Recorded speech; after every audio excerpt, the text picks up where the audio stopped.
Thanksgiving, my sister discovered I had $12 million, and my family demanded I give it to her, claiming she deserved it more. So I'm Sarah, 38, female, and I need to get this off my chest. Do you know those family dynamics in which one child can do no wrong while the other seems invisible? Well, that's been my life. Everything was typical until I was 8. I was an only child, and while my parents weren't particularly warm and fuzzy, they were present. My mom helped me with my homework, and my dad occasionally took me fishing on Lake St. Clair. We weren't the Brady Bunch, but we were fine. Then came the night that changed everything. I remember Mai and Kelly showing up at 2 a.m. and telling me to pack a suitcase because Mom was in the hospital.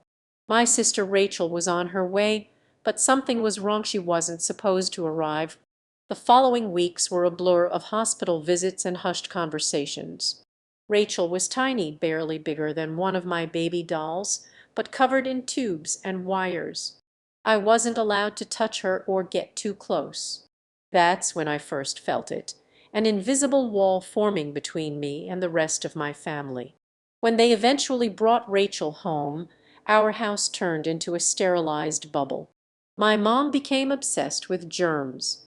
I'm talking industrial strength disinfection, hand sanitizer stations in every room, and constant cleaning. The harsh odor of bleach still disturbs me to this day. But here's the part that really messed me up. Every time I sneezed or coughed, I was out the door. At first, I thought it was fun. Grandma Marie made cookies, and Aunt Kelly had a great collection of Nancy Drew books. But kids aren't stupid. Over time, I realized what was really happening. I wasn't being sent away on adventures. I was being treated as a threat, like my very existence could harm my sister. I tried everything to get my family's attention in a healthy way. Honestly, everything. I got all A's, but my mom barely looked up from Rachel's doctor appointment calendar. I won first prize in the science fair with a project on renewable energy. My dad just asked if I could store my display board in the garage since Rachel was allergic to cardboard dust. Is that even a thing? The real kicker came when I was 12. For months I'd been practicing. I know, a little too obvious, but I loved the song. Rachel had a 99.1-degree fever the night of the show. Guess who had no one in the audience?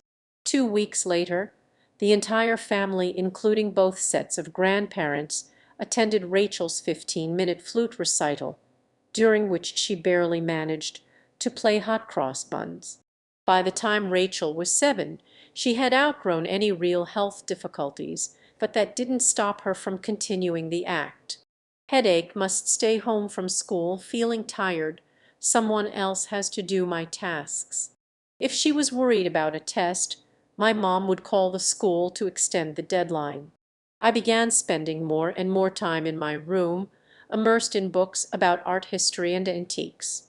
It became my sanctuary, mostly because Rachel claimed she was allergic to my lavender air freshener, so it was the only place she wouldn't go.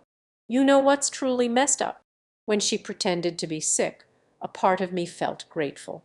At least I'd get to go to Grandma Marie's house, where someone would ask about my day or care about what I was up to. Grandma sparked my interest in vintage jewelry with her incredible collection of costume pieces that I got to organize and catalog. The worst part wasn't even the clear favoritism, it was how my family rewrote history. Rachel just needs more attention because she had such a rough start. Sarah's always been so independent. She understands that her sister has special needs. I didn't understand. I was a child who didn't get why being healthy made me less deserving of love. Looking back, I can see how these years shaped me.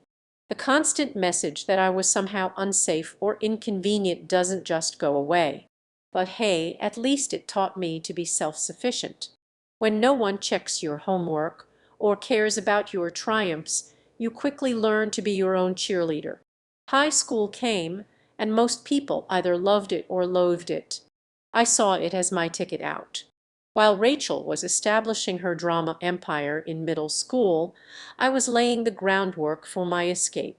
And let me tell you, nothing inspires you to accomplish more than knowing no one else is going to do it for you. Remember how I spent hours sorting Grandma Marie's jewelry collection. It taught me the value of systematic organization and attention to detail. In high school, I approached everything with that same mindset. My desk at home looked like something out of an organization magazine, color-coded notes, meticulously planned study schedules, and everything in its place. Rachel teased me, calling me Rain Man. Very clever, sis. But here's the thing about being invisible. No one is monitoring your failures or successes. So you can do whatever the heck you want.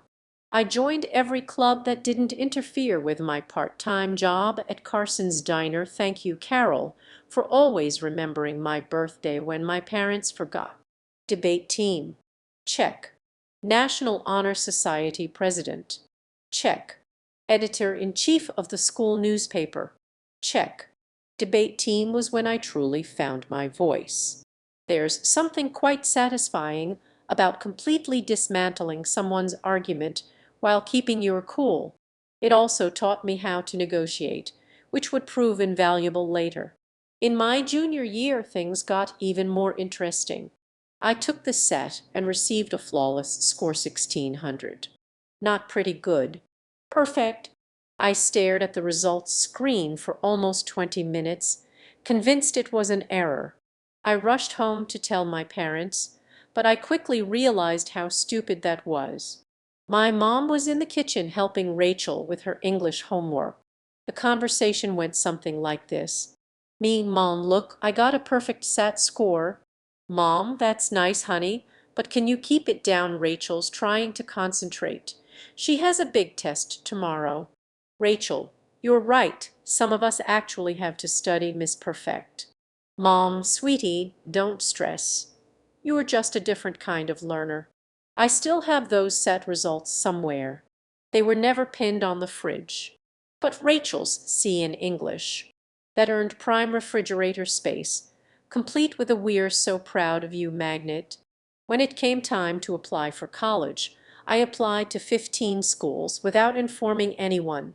I wrote my own essays, gathered my own recommendations, and handled all the financial aid paperwork myself. My guidance counselor, Mr. Chen, was a true MVP. My parents were too busy to help with the FAFSA. As the acceptances started rolling in Harvard, Yale, Princeton, Michigan, each one came with a scholarship offer. I stored them all in a locked box under my bed, knowing exactly what would happen if Rachel found them. She'd say something like, "But if Sarah goes to Harvard, I'll be all alone." The day I received my full ride offer from the University of Michigan, Rachel joined JV cheerleading. Guess which one was celebrated with a family feast? Hint, I had microwave mac and cheese in my room while they went to Olive Garden. But you know what? That scholarship was my golden ticket. Tuition, lodging, board, and a book allowance all paid for.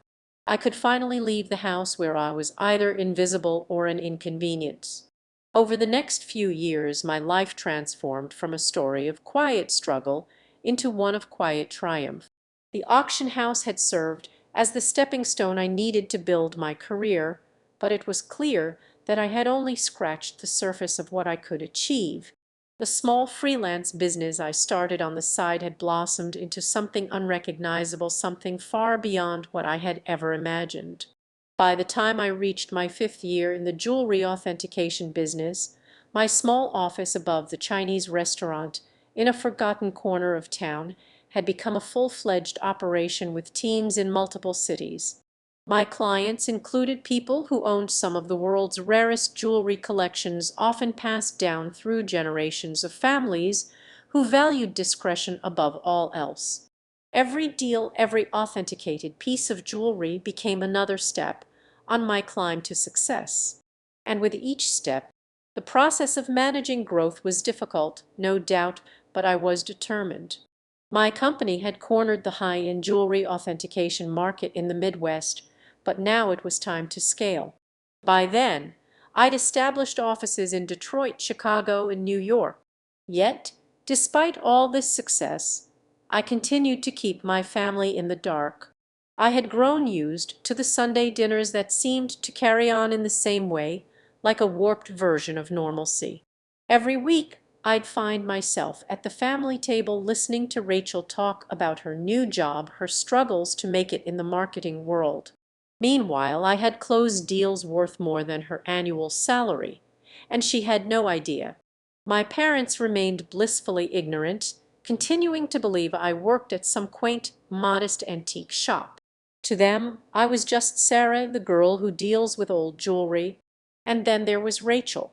My family, particularly my mother, could never seem to get enough of her. Her marketing job, which didn't pay nearly as well as mine, was somehow always an occasion for celebration. But when I closed deals for hundreds of thousands of dollars or millions, I kept my mouth shut. It was the game I had to play, and I was fine with it.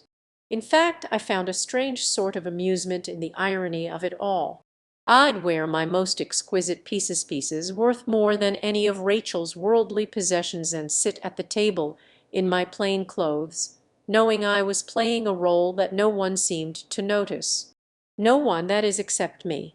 Rachel, in her self-absorbed way, would sometimes flash a $200 Michael Kors watch, and I'd smile quietly, knowing that I was wearing a vintage Patek Philippe watch worth more than her entire car.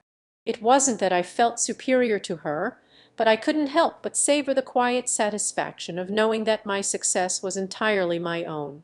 It wasn't about showing off, it was about quietly enjoying the success that had once seemed so far out of reach. But even more than the satisfaction of success, there was the comfort that came from being truly independent. My modest house in a desirable neighborhood was more than enough for me, and I didn't need the approval of my family to feel validated. I had built my own empire. I had created something real with my own two hands, and no one could take that away from me. But of course my family continued to make comments, unaware of what was really going on. "It's so sweet of Sarah to help out," my mom would say, oblivious to the fact that I had just validated a collection worth more than their mortgage. It was laughable at times, and I played along because it gave me a strange sense of control. While they believed I was living frugally to make ends meet, I was living in a house I loved. Yet the strange thing about all this success was that it came with its own brand of isolation. The more I had, the more difficult it became to explain it to those who had never seen anything beyond their narrow perspective. It was like trying to describe the color blue to someone who had never seen anything but black and white. There was a growing cognitive dissonance in my family's perception of me, and I couldn't bring myself to change it. At some point, I simply stopped trying. As the years passed, I watched my business grow exponentially. My reputation as an expert in jewelry authentication was well established. Clients from all over the world sought my services, and my firm began to receive high-profile cases that made the auction world take notice. The excitement of it all was not just in the money, but in the thrill of solving mysteries and unearthing treasures that had been lost to time. And yet, despite everything, I continued to keep my family at arm's length. They still believed I was the same Sarah who had been invisible at family dinners and overlooked at every turn. The same Sarah who had been forced to cheer herself on when no one else would. But now I had something more valuable than their approval. I had freedom, the kind of freedom that only comes when you've created something that belongs entirely to you. A few times I thought about revealing the truth. I thought about sitting down with my parents, telling them about the millions I had earned, the recognition I had received, the empire I had built. But deep down I knew it wouldn't change anything. My family had never truly seen me for who I was, and they likely never would. Instead, I continued on my path. I grew my business, expanded to new cities, and built a team of brilliant specialists. But the real challenge now was managing the expectations that came with success. The bigger we grew, the more I had to make strategic decisions to keep everything running smoothly. I hired financial advisors, kept an eye on security, and worked tirelessly to ensure that my company's reputation remained untarnished. And then one day I received a phone call that would change everything. It was from one of my clients, the kind of phone call that someone in my line of work only dreams of receiving. A rare opportunity to authenticate an item from a private. The catch: the seller wanted complete anonymity. I took the case. Of course I did. This was the kind of thing I had been working toward my entire career. As I examined the piece in question, a part of me couldn't help but feel that finally my work would be recognized in a way that was undeniable. As I finished my evaluation, I made a note to myself. I knew that my life had changed in ways I had never expected. The 8-year-old girl who had been sent away for sneezing, the teenager who had been overlooked for her accomplishments, she was no longer just a memory. She had turned into a woman who had built something of lasting value. At that moment, as I stared at the piece in my hands worth more than my parents' house, more than anything Rachel had ever touched, I realized that the true reward wasn't the wealth or the success. It was the knowledge that I had achieved all of this not in spite of being overlooked, but because of it. I was no longer invisible, and it was my time to shine.